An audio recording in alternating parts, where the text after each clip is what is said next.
السلام علیکم ورحمۃ اللہ وبرکاتہ۔ آج میں انشاءاللہ فصاحت و بلاغت پہ بات کروں گا اور اس کے بیچ میں کیا فرق ہے اس کو واضح کروں گا۔ میں 6-7 ویڈیو میں انشاءاللہ پورا سبجیکٹ کو کور کروں گا، اور میرا جو لیکچر ہوگا وہ البلاغت الواضحہ کے اوپر بیس ہوگا، اس پر مبنی ہوگا، کیونکہ یہ اچھی کتاب ہے۔ زیادہ تر مدرسوں میں، کالجوں میں، یونیورسٹیوں میں یہ کتاب پڑھائی جاتی ہے۔ اس کتاب میں سب سے پہلے جس پہ بحث کی گئی ہے وہ ہے فصاحت و بلاغت اور اس کے بیچ میں کیا فرق ہے۔ یہ والا چیپٹر بہت لوگوں کو سمجھ میں نہیں آتا ہے، تو اس لیے میں پہلے اسی کو واضح کرتا ہوں۔ تو سب سے پہلے میں بتانا چاہوں گا کہ فصاحت اور بلاغت کے لغوی معنی کیا ہیں، اس کے بعد اصطلاحی تعریف کیا ہے، اس کے بعد فرق کیا ہے۔ فصاحت کے لغوی معنی ہے ظاہر ہونا، واضح ہونا۔ جیسے کہا جاتا ہے افصح صبح، مطلب صبح واضح ہو گئی، ظاہر ہو گئی۔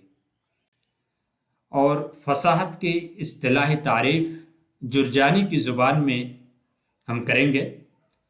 اگر مفرد کے تعلق سے فصاحت کی بات کریں، اگر ہم چاہیں کہ کوئی کلمہ، کوئی لفظ فصیح ہے یا نہیں، اگر اس کو جاننا چاہیں گے تو اس کے لیے ضروری ہے کہ وہ لفظ تنافر حروف، غرابت اور مخالفت قیاس اس میں نہ ہو۔ تنافر حروف کیا ہے؟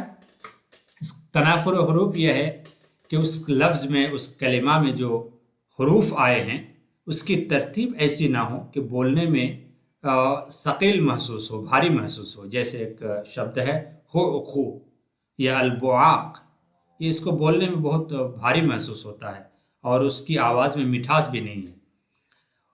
بعاق کے میننگ میں ایک اور لفظ ہے جیسے مزنہ، اس کا مطلب بھی وہی ہے، برستا ہوا بادل، برسنے والا بادل، لیکن یہ لفظ سننے میں کتنا اچھا لگتا ہے، اس کی آواز میں مٹھاس ہے۔ تو بعاق میں جو ہے تنافر حروف ہے، اس کی ترتیب کی وجہ سے۔ اور غرابت کیا ہے؟ غرابت یہ ہے کہ وہ لفظ جو عام زبان ہے عرب کی اس میں استعمال نہ ہوتے ہوں تو وہ غرابت یا وہ لفظ غریب کہا جائے گا۔ اور مخالفت القیاس کیا ہے؟ وہ یہ ہے کہ وہ صرفی قاعدے کے خلاف ہو۔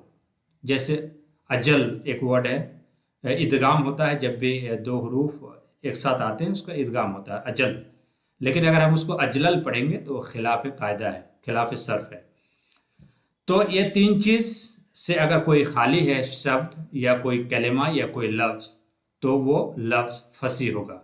کیا کیا؟ تنافر حروف، غرابت، مخالفت القیاس یا مخالفت قواعد الصرف۔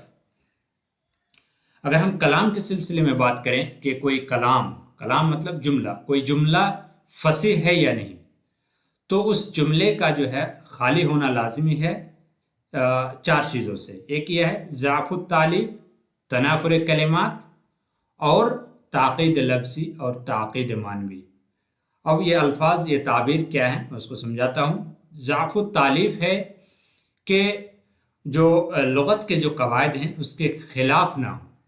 جیسے ضمیر جو ہے زیادہ تر اپنے مقدم کی طرف رجوع کرتا ہے، لیکن اگر ہم اس کا مرجع اگر مؤخر ہو تو وہ ضعف التالیف ہو جاتا ہے۔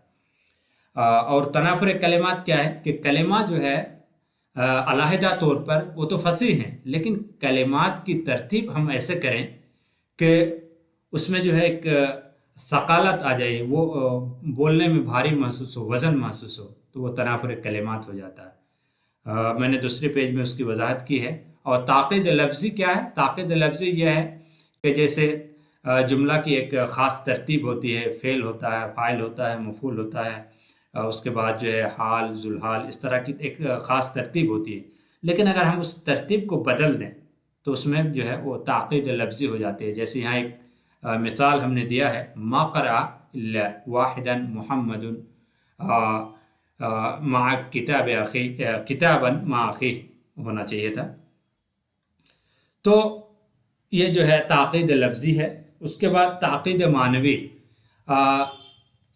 تعقید معنوی یہ ہے کہ اس طرح کلمات کا ہم اختیار کریں جو